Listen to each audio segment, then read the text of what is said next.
Bonjour, nous allons travailler aujourd'hui dans le temps musical et je vais vous parler plus particulièrement de la lecture des rythmes. Alors, cette vidéo sera d'une difficulté progressive. Il y aura des explications et des exercices très simples que les enfants les plus jeunes vont pouvoir comprendre et d'autres explications, d'autres exemples un petit peu plus compliqués qui s'adresseront aux plus grands, aux troisième, quatrième année de formation musicale, aux élèves qui sont au collège, au lycée, ou aux étudiants et aux élèves adultes. Je ferai un petit peu plus tard, comme je l'ai fait pour la vidéo sur la lecture dans l'espace musical, un complément à cette vidéo avec davantage de précision, davantage de détails pour les plus grands d'entre vous. Le cours que je vais débuter maintenant, il nécessite les vidéos que j'ai déjà publiées sur cette chaîne YouTube à propos de la lecture dans l'espace musical, des temps simples, des temps fleuris, des variations et subdivisions des temps fleuris. Parce que toutes ces choses dont j'ai déjà parlé sur cette chaîne YouTube, nous allons aujourd'hui les mettre en pratique. Nous en avons besoin. Nous allons nous en servir pour apprendre à lire les rythmes. Alors, je vais commencer par rappeler ce que j'ai déjà expliqué dans les vidéos précédentes, c'est-à-dire comment représente-t-on le temps qui passe en musique. On représente le temps qui passe dans une partition de musique dans le sens horizontal, et plus précisément de la gauche vers la droite, c'est-à-dire dans le sens de la lecture. Cela signifie que l'on va lire et jouer d'abord ce qui est à gauche et ensuite ce qui est à droite. Donc, nous savons, et ça ne changera pas, que nous devons jouer d'abord ce qui est écrit à gauche et après ce qui est écrit à droite. Mais ça ne me dit pas combien de temps dure chaque point qui est représenté dans cette partition. Et faire du rythme, ça veut dire faire des sons plus longs et des sons plus courts.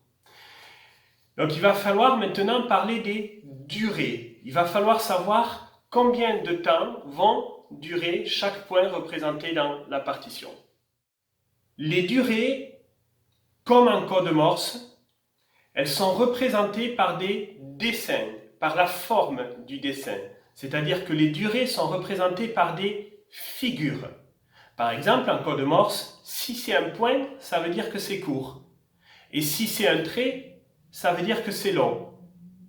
Mais en code Morse, ça ne sera pas plus long si le trait est plus long. Et ça ne sera pas plus court si le trait est plus court. Ce n'est pas la longueur du trait qui nous dit si c'est court ou si c'est long. Ce qui nous dit si c'est court ou si c'est long, c'est la forme du dessin. D'accord ? C'est exactement pareil en musique.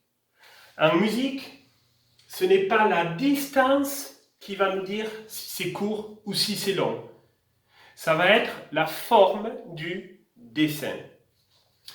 C'est ce que l'on appelle des figures de rythme. Ce sont des figures parce que ce sont des dessins et de rythme parce que ça va nous dire si on doit jouer plus longtemps ou moins longtemps, donc si c'est plus long ou si c'est plus court. Alors je l'ai déjà dit dans la vidéo sur la lecture dans l'espace musical, on ne peut lire que ce qui est écrit. Si on lit, c'est qu'il y a quelque chose qui est écrit. D'accord ? Donc, pour bien apprendre à lire, il faut aussi bien apprendre à écrire.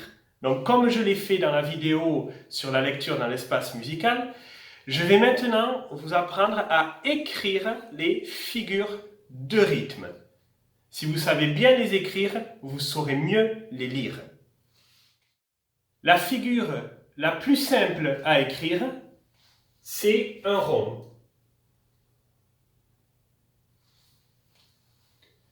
Que l'on appelle d'ailleurs une ronde. Une figure de rythme, plus elle est simple à écrire, et plus elle représente un son long. Alors peut-être pas très long, hein, mais plus long que tous les autres. D'accord? Donc plus c'est simple à écrire, plus ça va être long.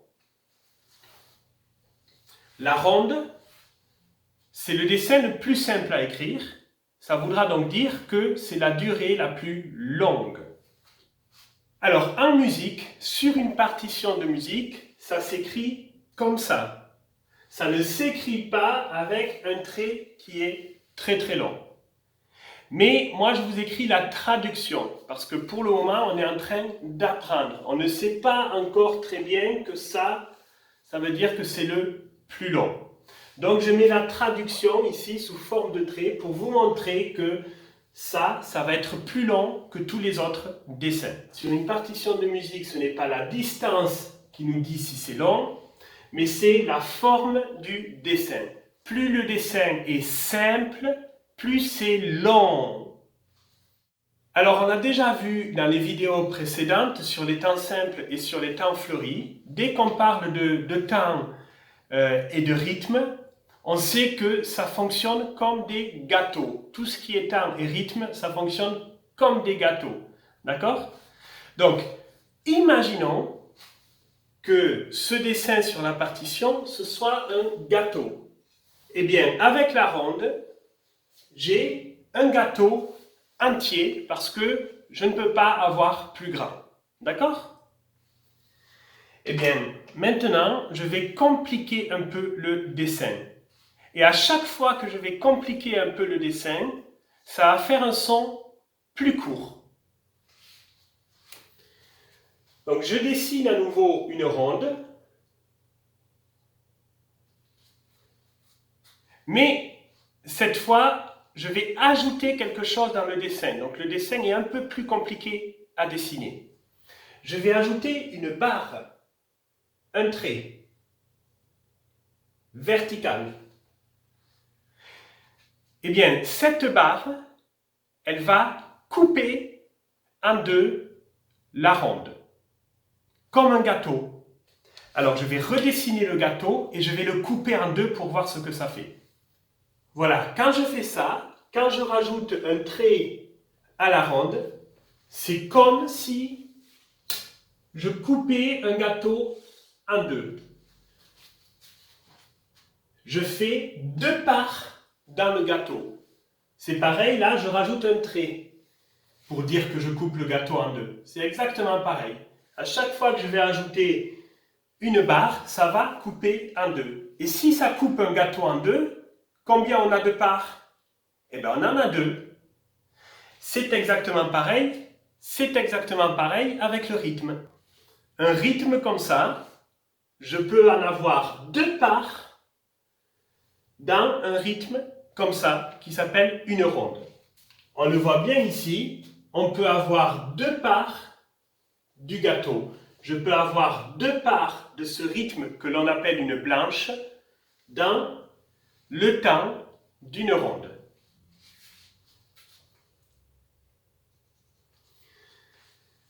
Donc, si je coupe la ronde avec une barre, si je coupe en deux la ronde, ça va faire la moitié. La moitié, c'est quand je coupe en deux. Et donc, si je fais la moitié, je peux avoir deux parts.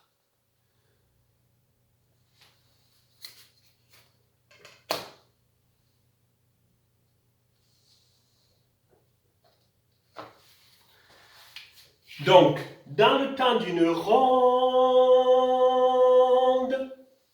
je peux faire deux blanches. D'accord? Allez, je continue. Il n'y a que ça à apprendre, finalement. À chaque fois que je vais compliquer le dessin, ça va faire la moitié. On va couper en deux et on va pouvoir faire deux parts. Il n'y a que ça à apprendre. Donc je continue, je redessine une blanche et maintenant je vais compliquer un petit peu le dessin. Alors comment je vais le compliquer? En coloriant à l'intérieur. Donc si c'est plus compliqué, ça va à nouveau couper en deux, ça va faire la moitié, ça va faire un son plus court. Voilà, là j'ai coupé la blanche en deux en coloriant. Alors c'est bizarre de se dire que ça coupe en deux quand on colorie, c'est plus facile à se représenter quand on ajoute une barre, tchac, ça coupe en deux. Bon, mais la couleur aussi, elle coupe en deux. C'est peut-être un petit peu bizarre, mais il faut le savoir. Si on colorie à l'intérieur, ça va aussi faire la moitié. En fait, à chaque fois que je complique le dessin, à chaque fois que je rajoute quelque chose dans le dessin, ça fait la moitié, ça coupe en deux, et quand ça coupe en deux, ça fait deux parts. Donc, je peux avoir deux parts de noir dans une blanche. Oui, parce que ça s'appelle une noire, même si c'est vert. On peut dire une verte. Si vous voulez, vous pouvez dire une verte. Moi, ça ne me dérange pas, je crois que tout le monde comprend. D'accord? Ça veut dire que c'est colorié à l'intérieur. On dit souvent une noire, mais ça veut dire que c'est colorié à l'intérieur. Vous pouvez dire une verte, une rouge, ça dépend de la couleur dans laquelle vous coloriez. Ça ne change pas grand-chose. D'accord? Donc, on a deux parts du rythme qui est colorié dans une part de la blanche, du rythme qui n'est pas colorié. Et c'est pareil pour l'autre blanche. Si je colorie l'autre blanche, ça va la couper en deux et je vais donc avoir deux parts de ce rythme dans ce rythme. Et donc on voit en tout que dans le gâteau au début c'était la ronde, et bien dans le gâteau je peux avoir 4 parts de verte. Ici, j'ai redessiné mon gâteau, c'est-à-dire la ronde, coupée en deux. Ça fait les deux blanches. Mais comme j'ai colorié à l'intérieur, ça recoupe encore en deux. Quand je colorie à l'intérieur, ça recoupe encore le gâteau en deux. Et on voit bien donc que l'on a maintenant 4 parts. On a donc bien 4 parts de verte dans une part de ronde. Vous remarquez que plus on a de parts, plus les parts sont petites. C'est normal, si on fait des parts plus petites, eh ben on peut en avoir plus et on peut en distribuer à plus de monde. D'accord? Mais si on fait des parts plus grosses, eh bien il y aura moins de parts et on pourra en distribuer à moins de monde. Ça c'est tout à fait normal, ça se passe toujours comme ça. Donc, la ronde, c'est le dessin le plus simple à dessiner, c'est donc le son le plus long. Une blanche, c'est plus compliqué à dessiner, c'est une ronde qu'on a coupée en deux, ça dure donc la moitié, blanche. Et une verte, ou une rouge, ou une bleue, ou une noire, c'est encore une blanche qu'on a recoupée en deux, donc c'est encore plus compliqué à dessiner, c'est encore plus court. Noir, c'est de plus en plus court. À chaque fois, c'est la moitié. Et plus c'est court, plus on peut en faire dans le même temps, comme les parts de gâteau. Donc, dans une ronde, nous avons deux blanches et nous avons 4 vertes.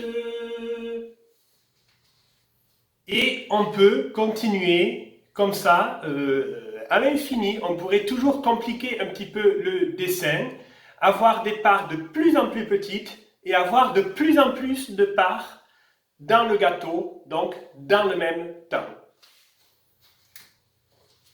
Je continue donc. Je vais prendre la première verte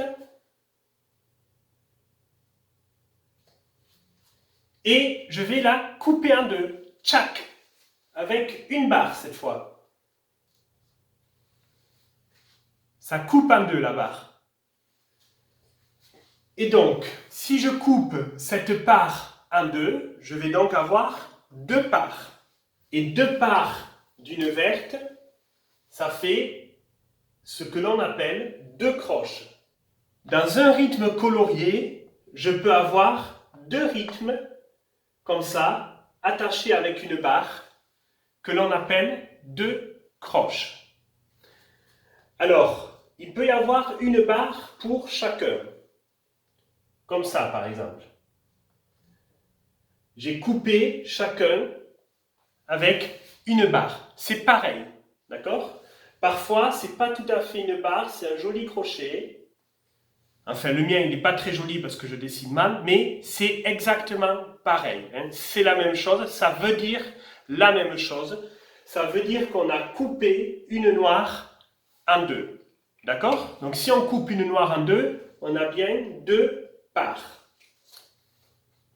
Mais c'est plus simple, si on en a deux, quand on en a deux, c'est plus simple d'écrire tout simplement une seule barre, comme ça, pour couper les deux noirs. Donc nous avons deux croches dans le temps d'une noire, exactement comme on avait avant deux noirs dans le temps d'une blanche, ou deux blanches dans le temps d'une ronde. On va voir ça avec notre gâteau. Voilà, je redessine ici le gâteau qui est la ronde. J'ajoute une barre. Ça coupe le gâteau en deux. Si j'ajoute une couleur, c'est comme si j'ajoutais une barre. C'est pareil. Ça recoupe le gâteau en deux. Et ici, qu'est-ce que j'ai fait? J'ai ajouté une barre encore pour couper ça. Donc, ça veut dire que la part ici du gâteau, je l'ai recoupée en deux. D'accord? Et je vais faire ça avec chaque part. Je vais recouper en deux chaque part. Donc, je prends cette part du gâteau et je la recoupe à nouveau en deux, chaque avec une barre. Et donc maintenant, là-dedans, je peux avoir à nouveau deux parts. Voilà, j'ai recoupé en deux cette part. Maintenant, je vais recouper en deux cette part. C'est la troisième part. Je prends cette part du gâteau, hop, et je la coupe en deux, chaque. Et maintenant, je peux avoir deux petites parts, deux plus petites parts à l'intérieur. Et il ne me reste plus que la quatrième part du gâteau à recouper à nouveau en deux, chaque. Voilà, je prends la quatrième part du gâteau, hop, et je la recoupe en deux, chaque. Et je peux avoir maintenant à l'intérieur deux plus petites parts. Et en tout, on en a combien? 1, 2, 3, 4, 5, 6, 7, 8. 1, 2, 3, 4, 5, 6, 7, 8. J'ai 8 parts de croche dans mon gâteau. D'accord? J'ai 2 parts de croche dans une part de noir.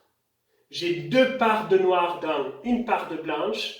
J'ai 2 parts de blanche dans mon gâteau entier. Donc, dans une ronde, j'ai 2 blanches, 4 noires, 8 petites parts du gâteau. Je répète encore une fois, plus la figure est compliquée à dessiner, plus le temps est court, plus la part est petite et plus on a de parts.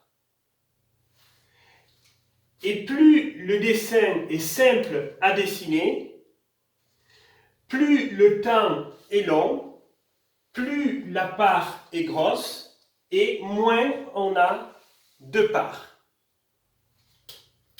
Et à chaque fois qu'on ajoute quelque chose dans le dessin, une barre ou une couleur, chaque, ça coupe en deux, ça fait la moitié.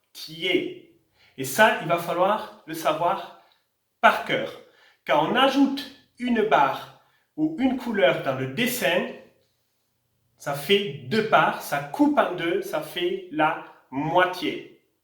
Donc, si on enlève la couleur, ou si on enlève, si on efface la barre, eh bien, ça va faire le double, parce que le contraire de mettre la couleur, c'est décolorier. Le contraire de mettre une barre, c'est effacer une barre. Et le contraire de faire la moitié, c'est faire le double, faire un son 2 fois plus long.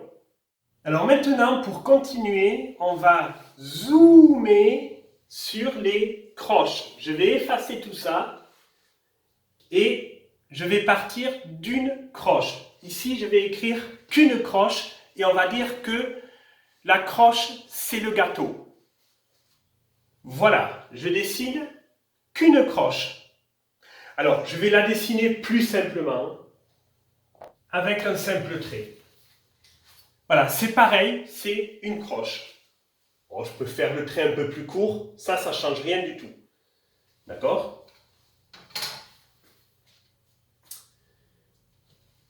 Eh bien, je redessine cette croche et maintenant, je vais la couper en deux avec une barre. J'ajoute une barre, donc je complique le dessin. Quand on complique le dessin, ça va faire un son plus court. Au lieu de durer tout ça, le son va durer seulement ça. Il va être plus court et il va être exactement la moitié. Puisque j'ai coupé en deux mon gâteau. Cette fois, le gâteau, ça a changé. Le gâteau, c'est la croche. Si je coupe la croche en deux, ça fait plus petit. Ça fait des parts plus petites. Mais par contre, ça fait deux parts. Donc, je peux faire deux rythmes comme ça dans un rythme comme ça, que l'on appelle une croche. Alors, un seul de ces rythmes, je n'en regarde qu'un. C'est comme si ici, je regardais qu'une seule part. D'accord? C'est plus petit que le gâteau. Ça fait la moitié du gâteau. Donc, si ça fait la moitié d'une croche, eh bien, c'est logique que ce rythme-là, que celui-ci, s'appelle une demi. Demi, ça veut dire moitié. Une demi-croche. Et nous avons donc ici deux demi-croches. Comme nous avons ici deux moitiés de gâteau.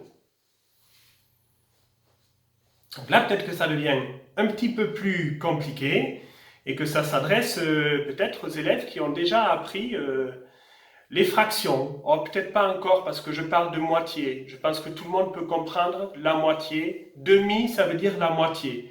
La moitié et le double, je pense que tout le monde peut peut-être encore le comprendre.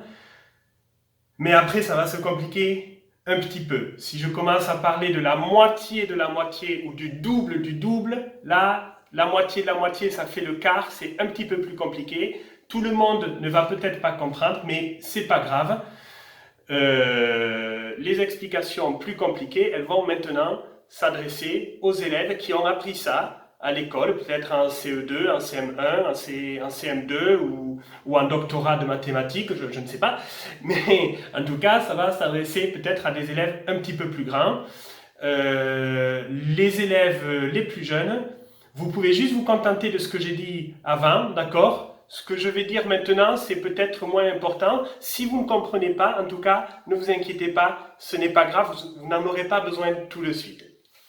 Allez, je continue. Je vais redessiner donc une demi-croche. C'est comme ça qu'on appelle ce rythme, hein. En Espagne, au Portugal, en Italie, en Angleterre, en Allemagne, partout sur la planète, hein, la moitié d'une croche, c'est logique, ça s'appelle une demi-croche.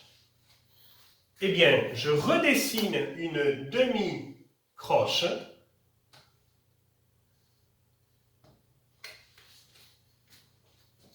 Et maintenant, je vais à nouveau couper en deux cette demi-croche en ajoutant une barre. Vous avez vu, ça ne change pas depuis tout à l'heure. Hein. En fait, je suis en train de répéter tout le temps la même chose. C'est qu'à chaque fois qu'on ajoute une barre, ça coupe en deux et ça fait la moitié et ça fait deux parts de plus. En fait, c'est tout le temps la même chose. voyez, il n'y a pas 36 choses à apprendre, finalement, il n'y en a qu'une. Quand vous compliquez le dessin, ça fait la moitié, tout simplement. Et si vous simplifiez le dessin, ça fait le double. Je coupe en deux. Et donc, ça va faire la moitié. Ce rythme, c'est la moitié d'une demi-croche. C'est donc une demi-croche. Donc pour ceux qui ont appris les fractions, ça fait donc un quart de croche. Et si ça fait un quart de croche, on va donc pouvoir en faire 4 dans une croche. Alors j'ai le dessin du gâteau là qui n'est pas en face de celui-ci, je vais le refaire. En dessous, ce sera peut-être plus clair. Voilà, donc je disais, si ça c'est la moitié de la moitié d'une croche, donc c'est un quart de croche, ça veut dire qu'on a 4 parts dans une croche. Je vais donc ici en dessiner 4. Donc, je m'adresse maintenant aux plus grands, en particulier aux adultes, aux lycéens déjà, hein, ça suffit, même aux collégiens. Vous comprenez bien que ce n'est pas le nombre de barres qui compte. Ce qui compte, c'est la différence de barres. C'est-à-dire qu'ici, il y a un trait de plus, il y a une barre de plus qu'ici. Donc, s'il y a une barre de plus, ça veut dire qu'on a coupé ça en deux. Et si on a coupé ça en deux, on peut donc avoir 2 fois plus de barres. Mais ce n'est pas le nombre de barres qui compte, c'est la différence entre là et là. Parce que si vous croyez que c'est le nombre de barres qui compte, vous allez me dire qu'il y a 3 barres. Et si vous me dites qu'il y a 3 barres, vous allez peut-être croire que ce rythme-là, c'est le tiers de ce rythme-là. Ce n'est pas le tiers, c'est le quart. Donc, attention à ce piège, ce n'est pas le nombre de barres qui compte. Ce n'est pas le nombre de barres qui est important. C'est la différence du nombre de barres. D'accord? À chaque fois qu'on ajoute une barre, ça coupe en deux. Vous n'avez pas à retenir autre chose. La seule chose qui sera tout le temps vraie, quelle que soit la lecture de rythme, quel que soit le contexte, c'est qu'à chaque fois que vous rajoutez une barre, ça coupe en deux, ça fait la moitié. Voilà, retenez bien ça. Donc, dans une croche, nous avons 2 demi-croches. Et nous avons 4 quarts de croche. Alors évidemment, je pourrais continuer donc à l'infini, hein, je pourrais toujours ajouter une barre, et encore une, et encore une, et encore une, et encore une, c'est infini, et à chaque fois, ça ferait donc des parts plus petites, et ça ferait davantage de parts. Je crois que maintenant, on a bien compris. Hein. À l'inverse, si j'enlève une barre, ou si j'enlève la couleur, ça va faire des parts plus grosses, ça va faire le double, et donc on aura moins de parts dans le gâteau. Voilà, ce que je vais dire maintenant s'adresse à tout le monde. Les enfants, même les plus jeunes, peuvent revenir maintenant et être bien attentifs à ce que je vais montrer maintenant pour retenir tout ce que je viens de vous apprendre. Finalement, je ne vous ai appris qu'une seule chose que j'ai répétée beaucoup de fois. Eh bien, il faut associer ce geste, faire un trait à la moitié, ou un trait comme ça, ou colorier. Tous ces gestes, il faut vous dire que ça fait la moitié. Donc, dans votre tête, il faut que ça rentre comme ça. La moitié, la moitié, la moitié, la moitié, la moitié, la moitié, la moitié. Le double, le double, le double. Quand j'efface, ça va faire le double. Le double, le double, le double, le double, la moitié, le double, la moitié, le double, la moitié, le double, la moitié, le double, la moitié, le double, la moitié, le double. Voilà, il faut que ça rentre vraiment comme ça. D'accord? Donc ça, c'est la première des 4 choses que je dois vous apprendre et que vous devez connaître par cœur. Comment on fait la moitié ou le double d'un rythme? Je viens de vous l'apprendre, vous devez l'avoir par cœur. C'est la première chose. Il y en a 3 autres à voir. Et je vais passer donc au chapitre suivant. Le chapitre suivant, c'est la liaison d'union. Je vais vous apprendre à quoi sert la liaison d'union. Il faudra le savoir par cœur aussi. La liaison d'union, c'est un smiley, comme on dirait aujourd'hui. C'est une liaison, ça veut dire qu'on relie, d'accord, 2 rythmes. Attention, la précision est importante. On relie 2 rythmes qui sont au même endroit dans la portée, qui sont au même niveau. C'est le même degré. Et là, il faut avoir vu la vidéo sur la lecture dans l'espace musical. C'est à la même altitude, c'est le même niveau, c'est le même degré, c'est au même endroit dans la portée. C'est ce qu'on appelle un unisson. Et la liaison d'union, elle relie 2 rythmes. Alors là, ce sont les mêmes rythmes, mais ça pourrait être des rythmes différents. D'accord? Mais ça relie 2 rythmes qui sont au même endroit dans la portée. Voilà ce que c'est que la liaison d'union. Bon, enfin nous, ce qui nous intéresse, c'est de savoir à quoi ça sert. Donc, ce que je vais vous demander d'apprendre par cœur, pour qu'il n'y ait aucune confusion possible après, c'est simplement que la liaison d'union, en rythme, elle veut dire plus. Tout simplement.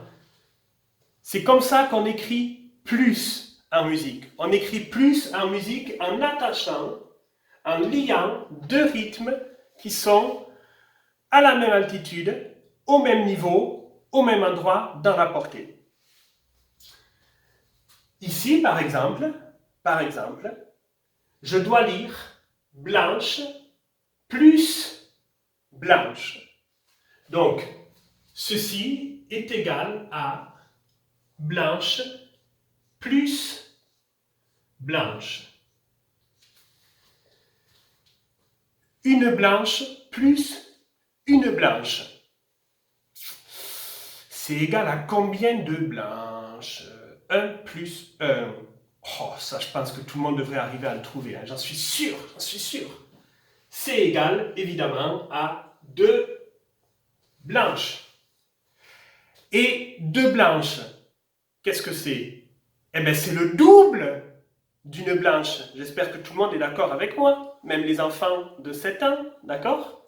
2 blanches, c'est le double de une blanche, parce que 2, c'est le double de 1, d'accord? Donc ça, c'est égal au double d'une blanche. Et maintenant, vous allez peut-être pouvoir me dire comment on écrit le double d'une blanche. Parce que c'est ce qu'on vient d'apprendre juste avant. Comment on écrit le double d'un rythme. On vient de l'apprendre, je l'ai répété plein de fois. Comment on écrit le double? Eh bien, en effaçant une barre. J'efface la barre de la blanche et ça me fait le double d'une blanche, ça me fait une ronde. Eh bien, ça veut dire que une blanche liée à une blanche au même niveau, eh bien, c'est égal à une ronde. Donc, c'est 2 manières différentes. Il y en a une qui est plus compliquée et une qui est plus simple, mais c'est 2 manières différentes d'écrire la même chose. Alors, certains d'entre vous se demandent peut-être pourquoi il y a 2 manières différentes d'écrire la même chose. Ça complique inutilement l'écriture et la lecture du rythme. A priori, je suis d'accord avec vous, mais on en reparlera plus tard. J'en reparlerai dans la vidéo complémentaire qui va traiter de toutes ces petites particularités, ces petits détails. Mais il y a une raison, il y a une raison qui est vraiment utile au fait d'avoir 2 écritures différentes de cette même chose. Voilà, je développerai ce sujet, je m'expliquerai davantage à ce sujet dans l'autre vidéo complémentaire qui s'adressera au plus grand. Je vais prendre un autre exemple. On a ce rythme lié à ce rythme au même niveau, au même endroit dans la portée. Alors ce rythme s'appelle une demi-croche, mais peu importe. Ce qui m'intéresse, ce n'est pas de savoir comment s'appelle ce rythme.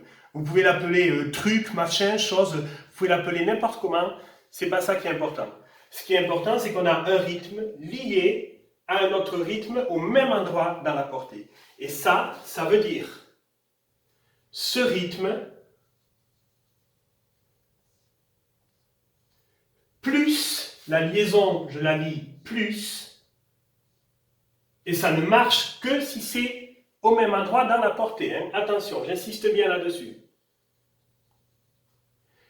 Plus ce rythme, qui est le même.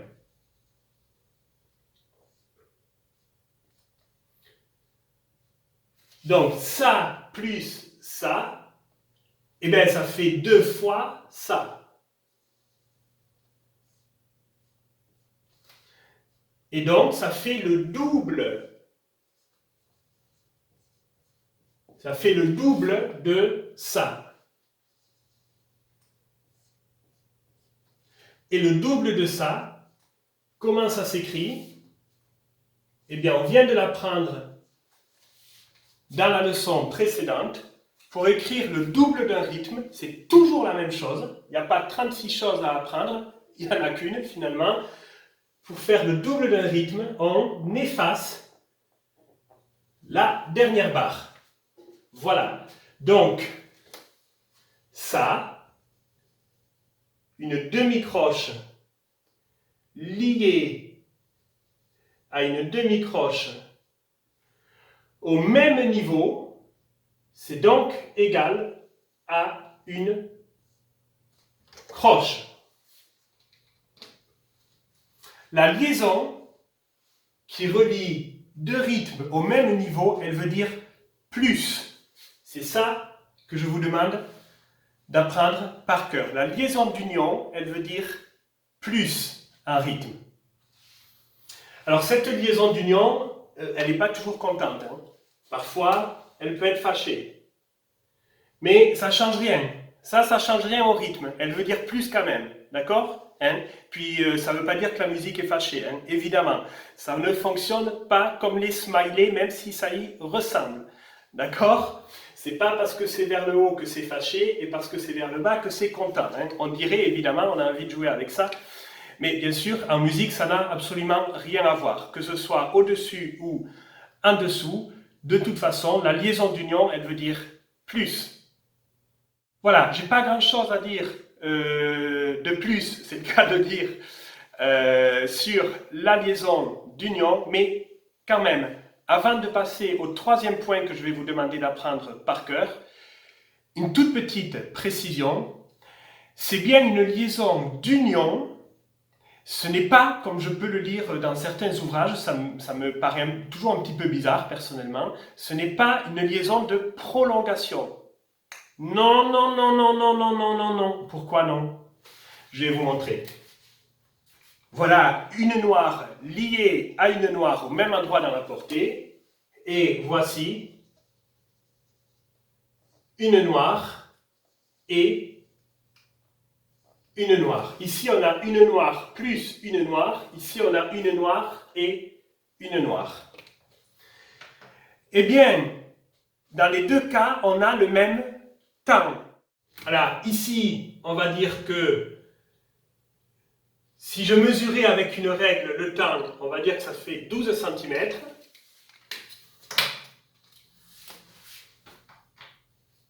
Et ici, ça fait 6 cm et 6 cm. Donc, il n'y a pas davantage de temps qui passe avec la liaison que sans la liaison. Donc, la liaison, elle ne prolonge rien du tout. Elle ne rajoute pas du temps. Elle unit, elle fusionne deux rythmes, mais elle ne prolonge rien du tout. Donc, c'est une fusion. C'est une liaison d'union. Ce n'est pas une liaison de prolongation. Je passe maintenant au troisième point que je veux que vous appreniez par cœur. Et là, par contre, c'est vraiment une prolongation. Ça va s'appeler justement le point de prolongation. Avec le point de prolongation, on ne va pas ajouter quelque chose au dessin. Parce que tout à l'heure, j'ai dit que quand on ajoutait quelque chose dans le dessin, ben, ça ne prolongeait pas. Au contraire, ça faisait plus court. Hein? Donc, je ne vais pas me contredire maintenant. Je ne vais pas dire le contraire de ce que j'ai dit tout à l'heure. Donc, attention. Le point de prolongation, il n'ajoute pas quelque chose au dessin. Il ajoute quelque chose à côté du dessin. Ce n'est pas tout à fait pareil.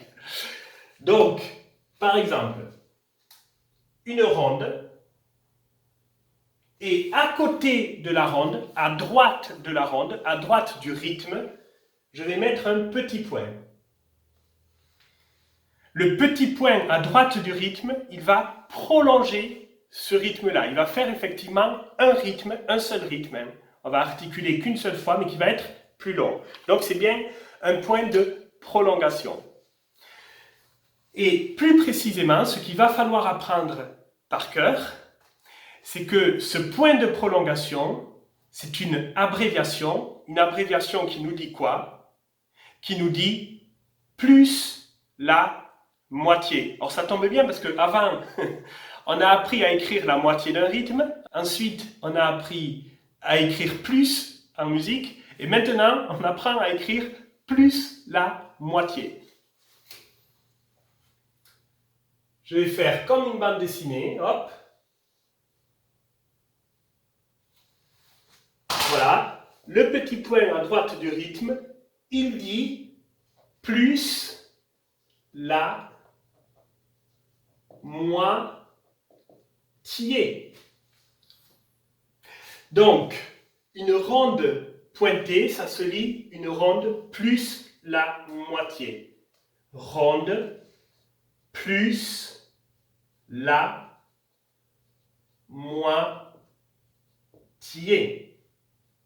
Donc, c'est une ronde plus... Est-ce que vous pouvez me rappeler comment on écrit la moitié d'une ronde? Ça tombe bien, on vient de l'apprendre il y a quelques instants. Comment on écrit la moitié? Ben, pas que d'une ronde, la moitié de n'importe quel rythme.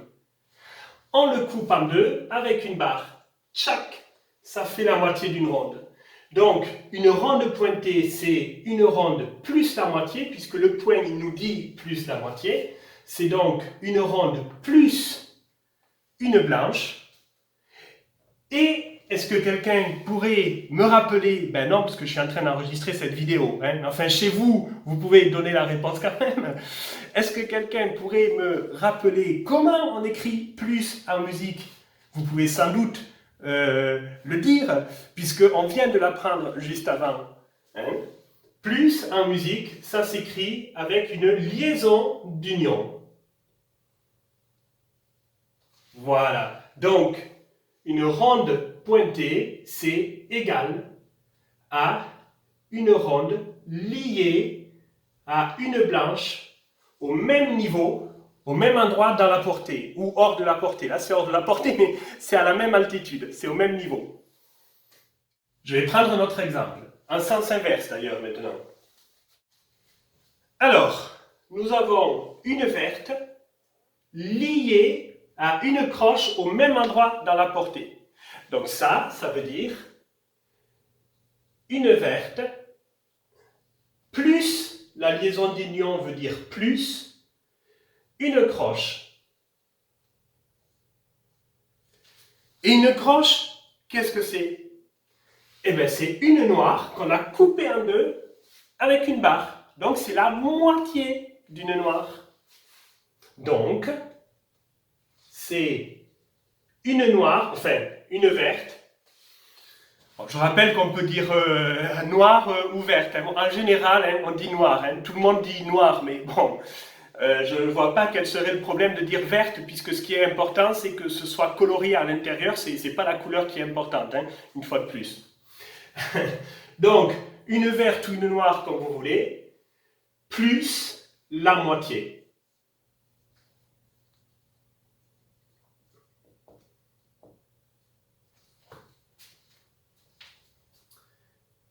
Et comment est-ce qu'on écrit plus la moitié en musique? Ça, c'est ce que vous devez connaître par cœur, plus la moitié. En musique, ça s'écrit avec un point de prolongation placé à droite, donc à côté et pas dans la figure, placé à droite de la figure de rythme. Je vais prendre un troisième exemple. Allez, une blanche pointée. Allez, on va aller un petit peu vite cette fois. Blanche pointée égale une blanche plus la moitié. C'est comme ça que je dois le lire. Égale, donc, une blanche plus, pour écrire la moitié d'une blanche, il faut que je colorie à l'intérieur. C'est la seule fois où il faut colorier. Pour tous les autres rythmes, c'est une barre qui tranche, qui coupe en deux. Il n'y a que là qu'il faut colorier. Donc, une blanche plus une rouge. Égale une blanche liée à une rouge à l'unisson, c'est-à-dire au même niveau, au même endroit dans la portée. Allez, un quatrième exemple. Et ensuite, on passera au quatrième point qu'il faut apprendre par cœur. Enfin, la quatrième chose qu'il faut apprendre par cœur. Voici un rythme. Je ne sais pas comment il s'appelle. Et je ne veux pas savoir comment il s'appelle. Ça ne m'intéresse pas. Mais alors, pas du tout, du tout, du tout, du tout, du tout, du tout. C'est un machin. Et puis c'est tout. Ça n'a aucune importance comment s'appelle ce rythme. C'est un machin. C'est un machin qui est lié à un autre machin au même niveau, au même endroit dans la portée. Alors, ce machin-là, je ne veux pas non plus du tout savoir comment il s'appelle. Ça ne m'intéresse pas. Et puis alors, je ne veux pas non plus du tout savoir combien il y a de barres. C'est pour ça que je les ai mises, n'importe comment, là, comme ça, les barres. Je m'en fiche combien il y a de barres. La seule chose qui m'intéresse, c'est la différence entre ça et ça. Ce qui est très clair, c'est que ici, j'ai une barre en dessous de celle-ci. D'accord? Ici, j'ai une barre de plus qu'ici. C'est la seule chose qui m'intéresse. Il faut que ce soit très clair. Donc, même si vous avez 1 million de barres au-dessus, je m'en fiche. Je m'en fiche. Moi, ce qui m'intéresse, ce sont les dernières barres. Et ce qui m'intéresse, c'est de savoir combien de barres en plus il y a ici qu'ici. C'est la différence qui m'intéresse. Ici, il y a une barre de plus qu'ici. Donc, ça veut dire que j'ai coupé ce rythme en deux et que celui-ci, c'est la moitié de celui-ci. Tout ce qu'il y a au-dessus, ça ne m'intéresse pas. Il peut y en avoir autant. La seule chose qui m'intéresse, c'est qu'il y a une barre de plus ici qu'ici. Donc, ça, c'est un truc plus la moitié. C'est aussi simple que ça. Donc, c'est un truc avec un point de prolongation à droite du truc.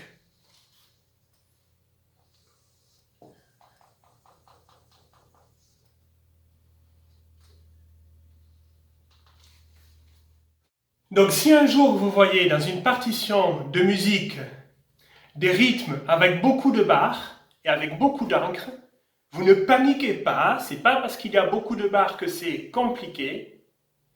Vous regardez bien la différence de barres entre un rythme et un autre. S'il y a une barre de plus, c'est la moitié. S'il y a une barre de moins, c'est le double. Et puis, c'est tout.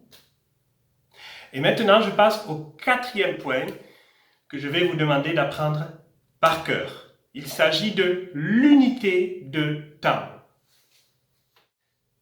L'unité de temps, c'est la figure, le dessin, qui représente un son qui dure un temps. Alors pour savoir qu'est-ce que c'est qu'un son qui dure un temps, eh bien il faut aller voir ma vidéo sur cette même chaîne YouTube, ma vidéo sur les temps simples et les temps fleuris. Dans la partie temps simple, je vous explique ce que c'est qu'un son qui dure un temps. Et maintenant, on va apprendre quel est le dessin, la figure qui représente ce son qui dure un temps. La seule chose au monde qui a le droit de vous dire quelle est la figure de rythme parmi toutes celles que nous venons d'apprendre, les rondes, les blanches, les noires, les croches, les demi-croches, les quarts de croche, etc. Quelle est la figure de rythme qui dure un temps? Eh bien, la seule chose au monde qui a le droit de vous le dire, c'est ce que l'on appelle le chiffrage de mesure. Ce sont des chiffres que vous allez trouver au début de la partition, au début de la portée. Il y en a un en haut, il y en a un en bas. Alors, ce n'est pas toujours ces chiffres-là. Là, je vous donne un exemple, d'accord? Il y en a d'autres, des exemples. Mais en tout cas, il y a un chiffre en haut que l'on appelle, tout bêtement, le chiffre du haut. Ça, c'est pas très compliqué. Et un chiffre en bas, que l'on appelle le chiffre du bas. Bon, alors ça, ce ne sera pas la partie la plus compliquée de la leçon. Je vais peut-être y avoir des choses un peu plus compliquées dans cette leçon. D'ailleurs, à propos de choses un petit peu plus compliquées, quand le chiffre du haut est 6, 9 ou 12, et bien justement, ça va être beaucoup plus compliqué. Mais je n'en parlerai pas dans cette vidéo, justement parce que c'est beaucoup plus compliqué. La seule chose qu'il faut savoir pour le moment dans cette vidéo, c'est que c'est plus compliqué quand le chiffre du haut est 6, 9 ou 12. Et donc, quand le chiffre du haut n'est pas 6, 9 ou 12, en fait, on ne va pas s'en occuper du chiffre du haut, il ne va pas beaucoup nous intéresser pour cette leçon. D'accord? Donc pour aujourd'hui, pour cette leçon, on ne va pas s'occuper du chiffre du haut parce que le chiffre du haut ne sera pas 6, 9 ou 12 dans cette leçon. Et le chiffre qui va nous intéresser, toujours, ce sera le chiffre du bas. Le chiffre du haut, là, pour le moment, il ne m'intéresse pas. C'est le chiffre du bas dont on va se servir. Ce que vous devez savoir par cœur, c'est que le chiffre du bas, c'est la ronde, c'est-à-dire le plus simple des rythmes, la plus simple des figures de rythme, la plus longue. D'accord ? Le chiffre du bas va vous donner la valeur à la ronde. Et c'est toujours la ronde. Toujours. Le chiffre du bas, c'est la ronde.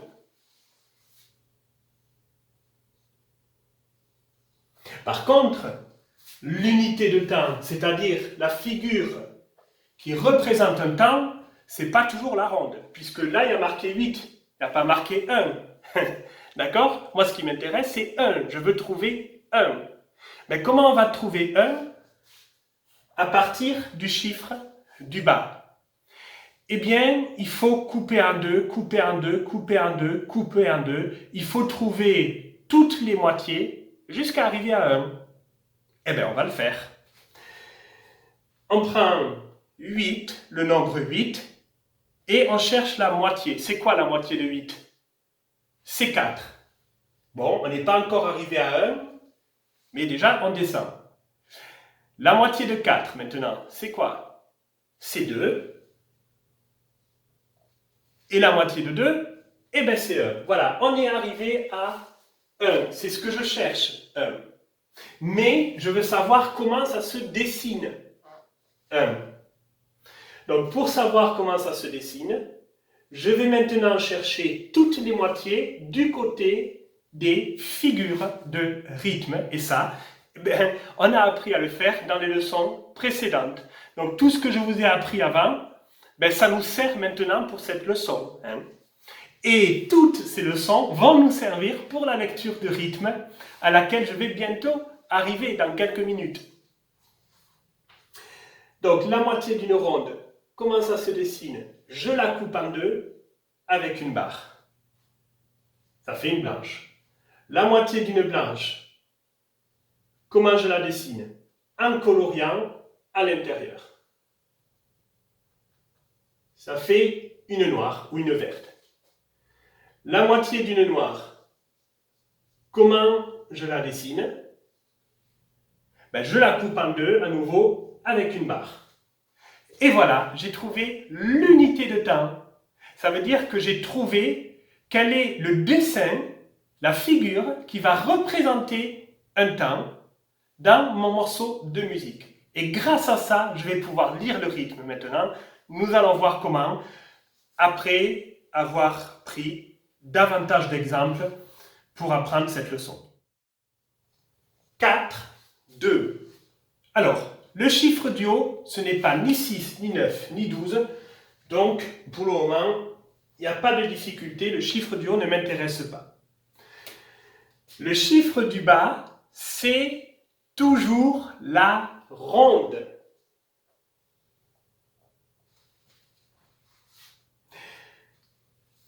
Mais c'est 2. Moi, ce qui m'intéresse, c'est 1.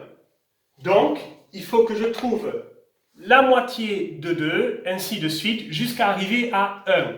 Alors là, le chemin, il va être court. Parce que justement, la moitié de 2, ben, c'est déjà 1. On est déjà arrivé à 1.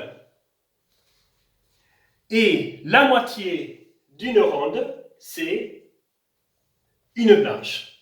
Voilà, j'ai trouvé quelle est la figure de rythme qui représente un temps dans ce nouveau morceau de musique où le chiffre du bas est 2. Ce sera cette fois non pas la croche, mais la blanche qui durera un temps. Vous voyez, ça change dans tous les morceaux de musique, ça change. Mais ce n'est pas grave du moment que vous êtes capable de trouver quel est le rythme qui dure un temps. C'est très facile, il suffit de connaître les doubles et les moitiés. Si vous savez faire la moitié des chiffres et la moitié des dessins, eh bien, vous allez toujours trouver quel est le rythme qui dure un temps. Et maintenant, on va faire l'inverse.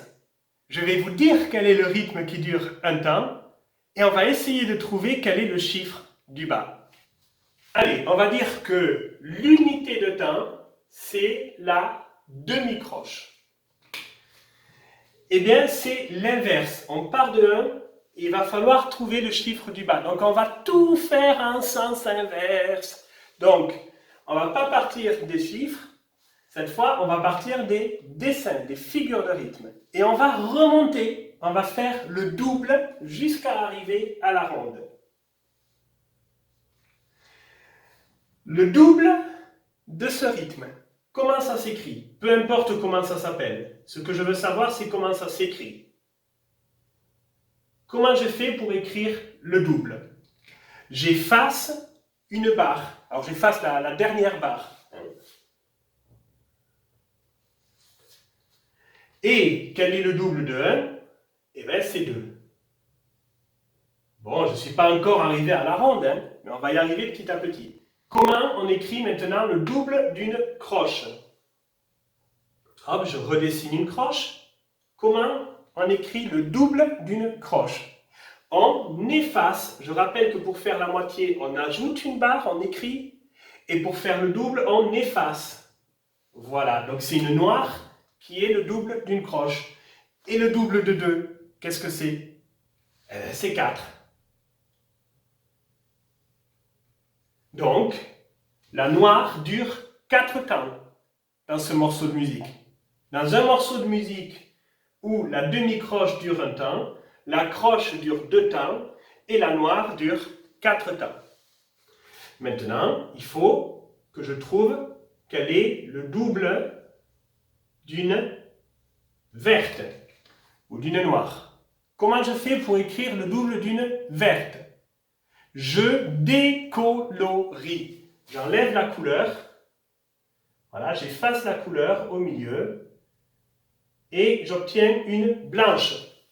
Sauf si le papier est vert, du coup ça fait vert, après on n'y comprend plus rien. Ça marche sur une partition qui est imprimée sur un papier blanc, sinon ça ne marche plus. Bon, mais enfin, je crois qu'on comprendrait quand même si c'est colorié ou pas. Donc là, on a enlevé la couleur, bon, ça s'appelle une blanche. C'est le double du noir, et le double de 4, c'est 8. Une blanche dure 8 ans dans ce morceau de musique. On y est presque, on y est presque. du courage, de la patience, on va arriver à la ronde. Alors maintenant, il faut que je trouve le double d'une blanche. Comment est-ce que j'écris le double d'une blanche? En effaçant la barre. Et ça y est, je suis arrivé à la ronde, victoire. Et quel est le double de 8? Alors ça c'est pour les plus grands déjà. Hein? C'est un petit peu plus compliqué le double de 8. Le double de 8, c'est 8 plus 8. Bon, allez, je vous le donne, ça fait 16. Hop. Voilà. Eh bien, pour que ce rythme représente un temps, il faut que le chiffre du bas soit 16. C'est assez rare comme chiffre du bas, 16, ça peut exister, on le trouve, mais c'est assez rare. Mais bon, c'est pas très compliqué du moment que vous savez trouver les doubles dans un sens ou les moitiés dans l'autre sens. Les chiffres du bas que vous rencontrerez le plus souvent sont 2, 4 ou 8. Donc, quand la ronde fait 2, eh bien, l'unité de temps, unité de temps, ce sera la blanche. Voilà, le chiffre du bas, c'est toujours la ronde. Quand la ronde fait 4, eh bien, l'unité de temps sera donc la noire. Ce sera la noire qui durera un temps. Dans ce cas, ça arrive. Il y a des morceaux, la noire dure un temps. Elle a le droit aussi de durer un temps, comme tous les autres rythmes. Hein, c'est tout à fait possible. Et quand le chiffre du bas est 8, eh bien, ce sera l'accroche qui durera un temps. Donc, ce sera cette figure de rythme qui représentera un temps. Voilà, vous avez 4 choses à connaître par cœur. Comment on écrit la moitié et le double d'un rythme? Comment on écrit plus en musique? Comment on écrit plus la moitié? Et comment on trouve quelle est la figure de rythme qui représente un temps? Donc, comment on trouve l'unité de temps en partant du chiffre du bas qui est toujours la ronde. Voilà les 4 choses que vous devez connaître par cœur. Grâce à ces 4 choses et grâce aux exercices de temps simple, de temps fleuri, de variation des temps fleuris que vous pratiquez tous les jours pour vous entraîner, eh bien, vous allez être capable de lire tous les rythmes du monde, même les plus difficiles, vous allez voir, ils vont devenir faciles grâce à ces exercices et grâce à cette leçon. Et c'est ce que je vais vous expliquer maintenant. Vous allez voir maintenant que les exercices de préparation aux lectures, que sont les temps simples, les temps fleuris, les variations des temps fleuris, les subdivisions des temps fleuris, tous ces exercices que j'ai déjà montrés auparavant sur cette chaîne YouTube, plus la leçon sur l'écriture de rythme que je viens de vous faire, eh bien, ça va nous donner la méthode de lecture de rythme. Voici 3 exemples différents d'exercices de lecture de rythme. Le premier exercice, ainsi que le troisième, peuvent être faits par les enfants de 7 ans, de CE1, de première année de premier cycle. L'exemple du milieu, vous verrez qu'il est un petit peu plus compliqué et qui s'adressera plutôt aux élèves au moins à partir de la 2e année de premier cycle, voire 3e année de premier cycle, donc les élèves qui sont déjà un petit peu plus âgés. Mais la méthode est la même pour tout le monde, évidemment. La méthode sera toujours la même. La première chose à faire, c'est de trouver l'unité de temps. On ne commence pas une lecture des rythmes sans avoir trouvé l'unité de temps. C'est la première chose à faire. Donc je prends le premier exercice. Le chiffre du haut, ce n'est ni 6, ni 9, ni 12, donc il ne m'intéresse pas. Je ne regarde que le chiffre du bas. Le chiffre du bas, c'est la ronde. La ronde, elle dure 2 temps dans cet exercice. Donc, quel est le rythme qui dure un temps? 1, c'est la moitié de 2.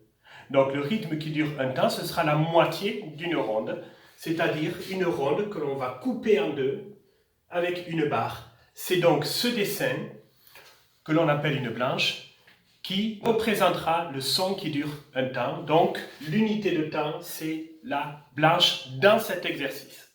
Une fois que l'on a trouvé quel est le rythme qui dure un temps, nous allons chercher dans cet exercice le début de chaque temps, c'est-à-dire l'endroit où on va taper, puisque on tape le début de chaque temps.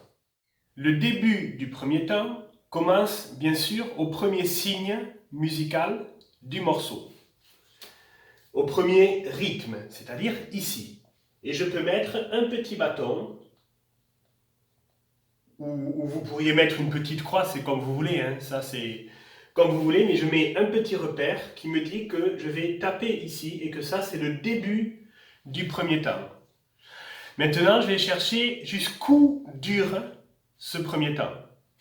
Et pour ça, je dois savoir quelle est la durée du signe au-dessus duquel j'ai mis une barre. Et bien justement, ce signe-là, à lui tout seul, il suffit pour faire un temps puisque c'est l'unité de temps. La blanche dure un temps. Le temps qui débute sur cette blanche ne durera que cette blanche. Le temps suivant va donc débuter au signe suivant. Donc, ici.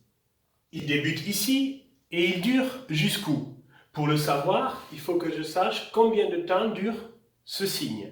Ce signe est plus facile à dessiner que celui-ci puisqu'on a effacé la barre.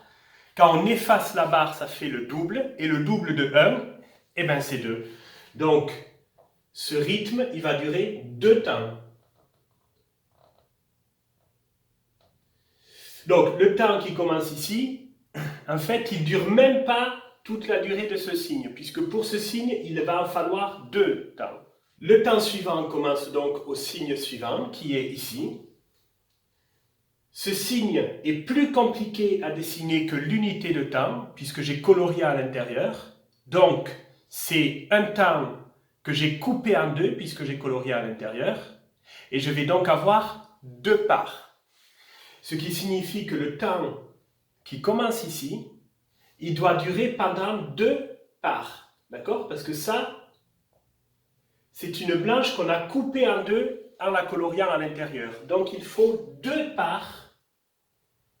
Il faut ces 2 vertes pour faire un temps. Le temps qui commence ici va durer pendant ces 2 vertes. Le temps suivant commence donc au signe suivant. Ce signe, c'est l'unité de temps, ça dure un temps, ça suffit pour faire un temps, donc j'arrête le temps ici. Le temps suivant commence au signe suivant, qui lui aussi suffit pour faire un temps.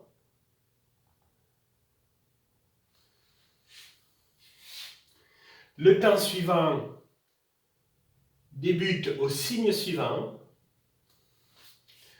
Et ce signe suivant, il est beaucoup plus compliqué que celui-ci. Donc ça veut dire qu'il est plus court.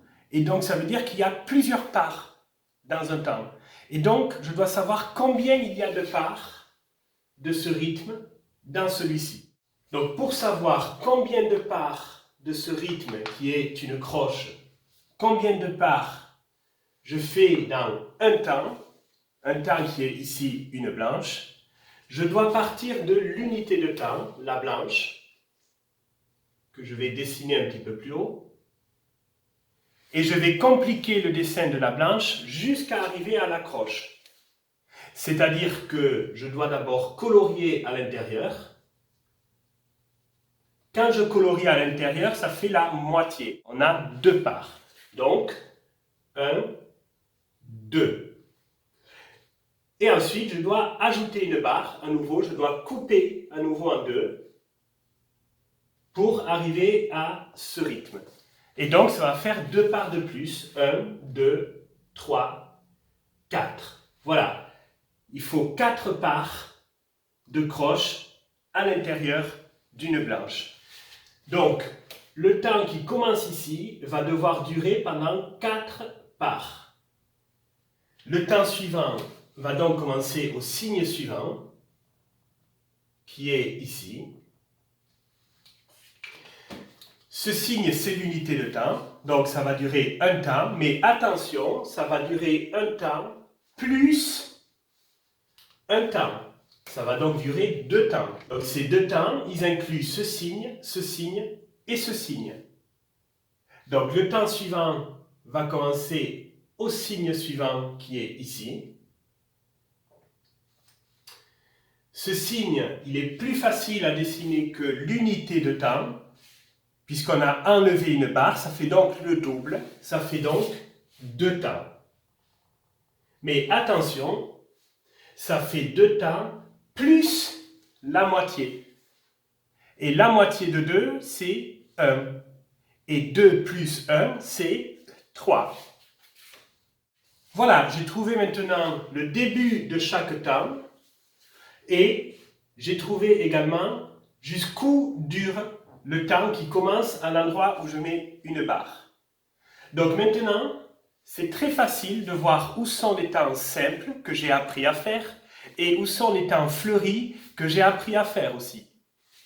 C'est-à-dire que les temps fleuris, c'est quand il y a plusieurs rythmes dans un temps. Ça, c'est un temps fleuri. Et j'ai combien de parts? Je le vois tout de suite, j'en ai 2. Donc je vais les compter. 1, 2. Ici, j'ai un autre temps fleuri. Et j'ai déjà compté le nombre de parts tout à l'heure, j'en ai 4 et je les ai déjà numérotés en haut. Voilà, ça ce sont des temps fleuris, tout le reste ce sont des temps simples. Donc là, je vais dire 1, là, je vais dire n'importe quoi, je vais dire ti, ou ta, ou ce qu'on veut, mais je vais le dire pendant 2 temps. Ici 1, ici 1, ici si je veux dire ta, je dis ta. Aucune importance, je fais une syllabe, mais je vais la faire durer pendant 2 temps. Et ici, je vais dire n'importe quelle syllabe, to, et je vais la faire durer pendant 3 temps. Maintenant, je sais ce qu'il faut faire. C'est-à-dire que tous ces dessins, maintenant, ils ont un sens pour moi. Je sais à quoi ils correspondent, à quel exercice auquel je me suis entraîné avant, ça correspond. Et comme j'ai appris à faire des temps simples et des temps fleuris, eh bien maintenant je vais pouvoir faire cette lecture. 1, ti, 1, 2, 1, 1, 1, 2, 3, 4, ka, to. Et je ne commence pas un 4e temps. Voilà la méthode de lecture de rythme. J'apprends bien ma leçon sur l'écriture de rythme. Je cherche le début, je cherche quelle est l'unité de temps, je cherche le début de chaque temps et sa durée. Je cherche ensuite les temps simples et les temps fleuris et il ne me reste plus qu'à les faire.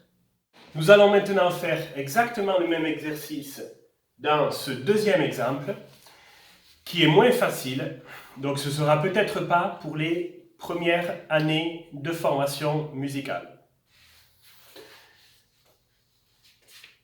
Le chiffre du haut n'est pas 6, 9 ou 12, donc ça va être simple et je ne m'en occupe pas.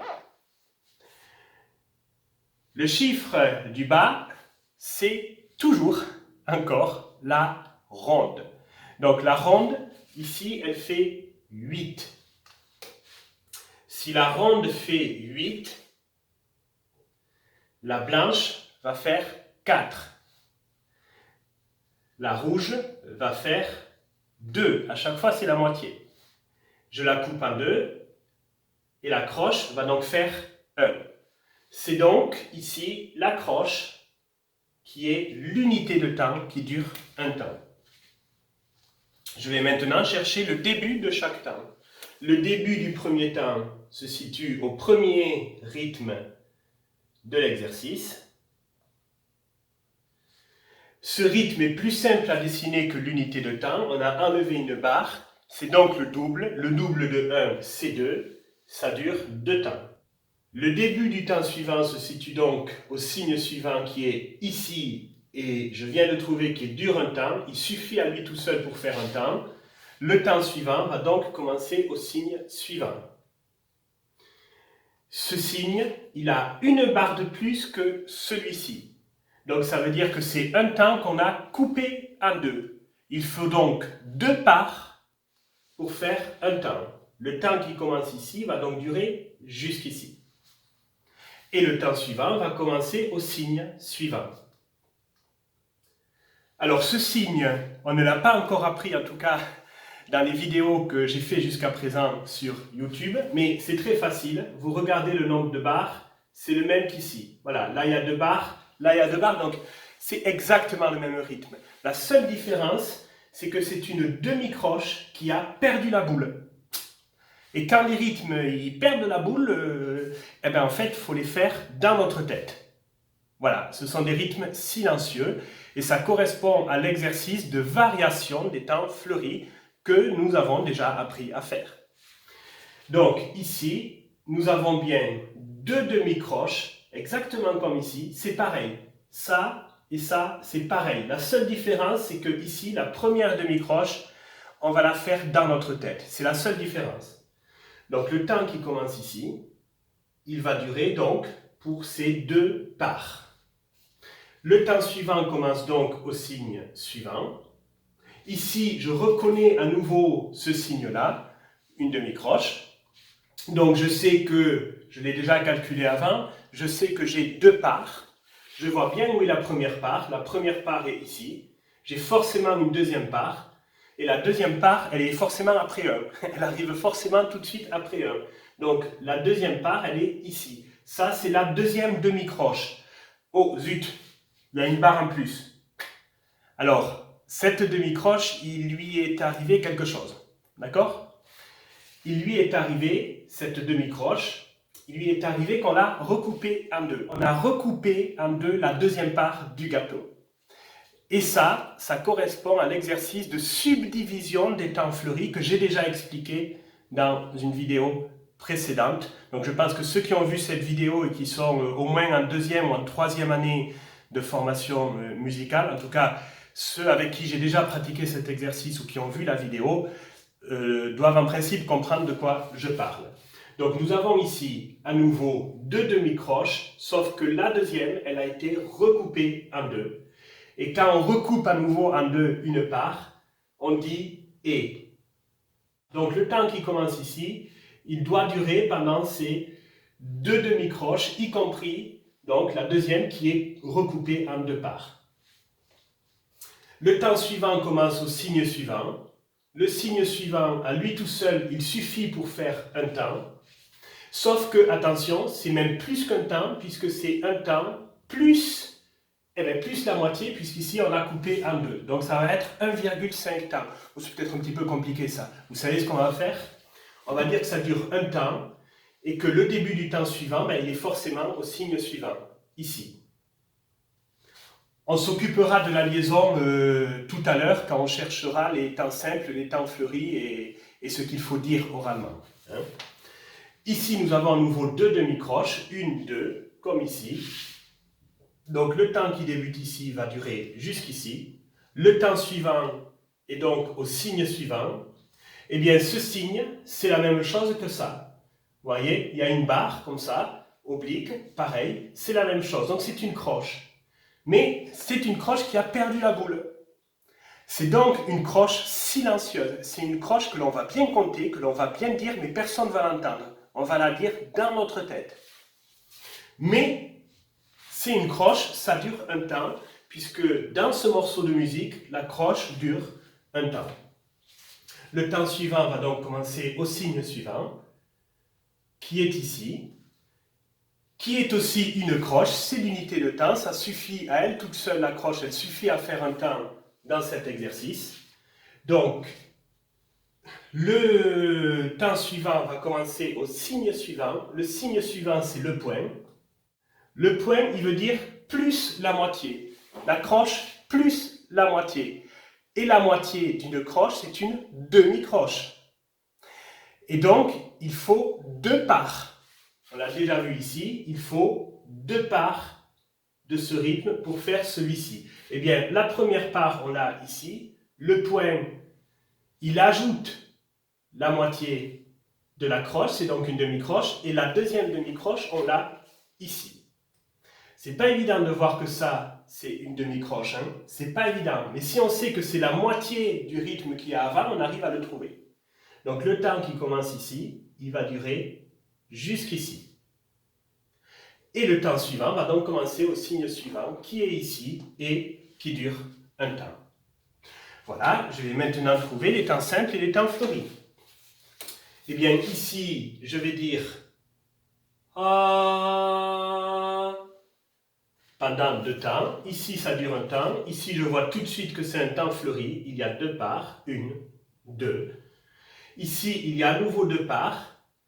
1, 2. Mais la première part, je vais la faire dans ma tête. Hop. Hop. Hop. Ici, on a à nouveau 2 parts, comme ici. On avait déjà écrit, mais je le recopie en rouge. 1, 2. Et la deuxième part est subdivisée. Elle est recoupée elle-même en 2. Donc, on va dire « et » après le 2 pour recouper oralement cette part. Ici, eh bien, ça fait 1. On va dire 1. Et ici, ça fait 1, 2. Sauf que ce 1, il est attaché à celui-ci. Donc en fait, ce 1, on l'a déjà dit avant.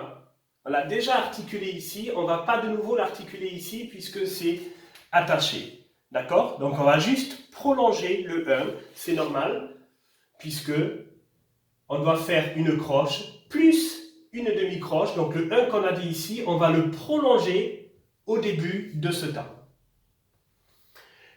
Et on peut le compter en même temps dans sa tête, mais on ne le réarticule pas, on l'a déjà articulé avant. Ici, eh bien, c'est un temps, 1, mais 1 qu'on va faire dans notre tête.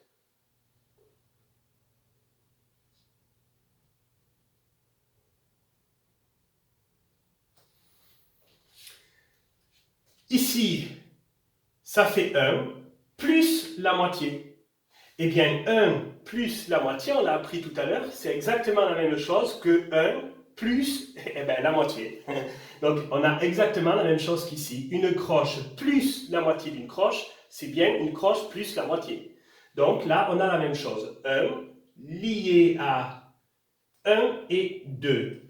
Ici, on a 2 demi-croches, 1, 2, mais celle-ci, on l'a déjà dit avant.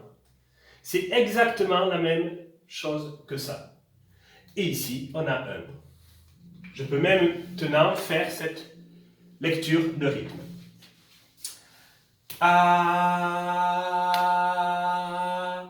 1, 1, 2, 2, 1, 2, et 1, 2, 1, 2, 1. Et pour terminer, je vais prendre ce troisième exemple. La méthode est la même, l'exercice est le même. Et cette fois, même les premières années de formation musicale, les enfants de 7 ans, de CE1, vont pouvoir faire cet exercice. Ça paraît beaucoup plus compliqué parce qu'il y a beaucoup de barres. Mais vous allez voir que ça va être très simple. Sauf le chiffre, là, calculer, trouver l'unité de temps, peut-être, pour les enfants les plus jeunes, c'est pas facile, mais c'est pas grave s'ils ne le trouvent pas, on peut le leur donner, allez, c'est cadeau. Une fois qu'on leur a donné le reste de l'exercice, vous allez pouvoir le faire sans problème. Le chiffre du haut n'est ni 6, ni 9, ni 12, donc c'est simple, le chiffre du haut ne m'intéresse pas, je ne regarde que le chiffre du bas, qui me donne encore et toujours la ronde. Donc la ronde fait 32, la blanche, donc c'est la moitié, ça fera 16, la bleue fera donc 8, la croche 4, je la recoupe, ça fait 2, et je dois encore la recouper pour arriver à 1. Voilà, c'est donc ce dessin-là, que l'on voit ici d'ailleurs, c'est ce dessin-là qui est l'unité de temps. Dans cet exercice, quand on voit ce dessin, on fait un temps simple. Voilà, donc c'est facile à faire. C'est pas parce qu'il y a plein de barres que c'est difficile à faire. Ça dure un temps et on a appris à le faire déjà.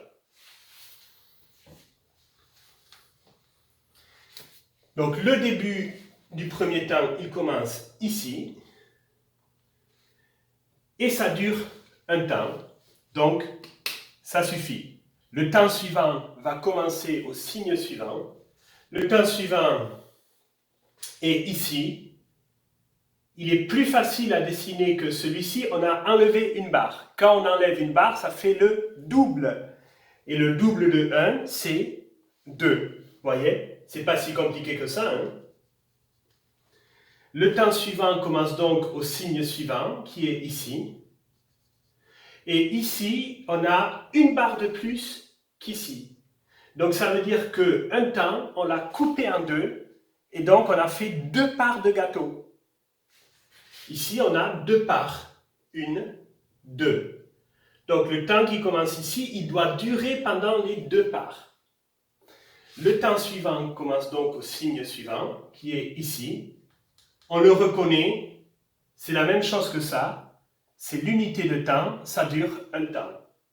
Alors, on voit que ici, c'est horizontal. Ici, c'était de travers, mais ça ne change rien. Hein? C'est exactement le même rythme. Vous devez faire la même chose avec la voix et avec les mains. Ça ne change rien. Ici, c'est pareil. Le temps suivant commence donc au signe suivant. Et ici, je vois qu'il y a 2 barres de plus que ici. Donc ça veut dire qu'on a coupé le gâteau en 2 et qu'on l'a recoupé en 2. Donc, quand on coupe un gâteau en 2 et qu'on le recoupe en 2, ça fait combien de parts? Ben, ça fait 4 parts. Hein. Donc, le temps qui commence ici, il doit durer pendant les 4 parts. Le temps suivant, il commence donc au signe suivant qui est ici. C'est la même chose que ça, c'est l'unité de temps, ça dure un temps, mais attention, ça dure un temps plus un temps. Parce que vous voyez, là, même si elles sont tordues, les barres, même si j'ai fait des crochets, c'est la même chose que ça, c'est la même chose que ça. Il y a quand même 3 barres. C'est le même signe, il dure un temps, donc c'est un temps plus un temps, ça fait donc 2 temps. Pour tout ça, ça fait 2 temps. Le temps suivant commence donc au signe suivant qui est ici. Ici, je vois qu'il y a une barre de moins que l'unité de temps. On a effacé une barre, donc c'est le double. Le double de 1, c'est 2. Et là, c'est 2 plus la moitié. Donc 2 plus 1, donc ça fait 3. Je ne sais pas pourquoi j'ai l'impression que je l'ai déjà dit ça. Non? Ah! Mais oui! Bien sûr que je l'ai déjà dit. Regardez. C'est exactement la même chose qu'un mot. C'est exactement le même rythme, en fait. Donc, ce n'était pas plus compliqué. C'est le même rythme, mais qu'on a écrit différemment parce que le chiffre du bas n'est pas le même. Mais, ce n'est pas plus compliqué à faire. C'est plus compliqué à voir, peut-être, mais ce n'est pas du tout plus compliqué à faire. C'est exactement la même chose. Un, ti, pendant 2 temps. Ici, on a 2 parts. 1, 2, 1, 1, 1, 2, 3, 4. C'est un temps fleuri, on a 4 parts. Ta pendant 2 temps. To pendant 3 temps. Voilà quelle est la méthode de lecture de rythme. Elle est valable pour n'importe quel rythme. Et même les rythmes et les enchaînements de rythmes les plus difficiles, vous allez pouvoir les faire très facilement si vous appliquez avec rigueur, très méthodiquement, la technique que je viens de vous enseigner. Merci beaucoup d'avoir regardé cette encore longue, très longue vidéo jusqu'au bout. J'espère et je pense qu'elle vous sera très utile. Regardez-la à nouveau, regardez-la autant de fois que vous le voulez et surtout pratiquez-le, pratiquez-le, pratiquez-le à partir de maintenant. Merci beaucoup et à très vite pour de nouvelles vidéos.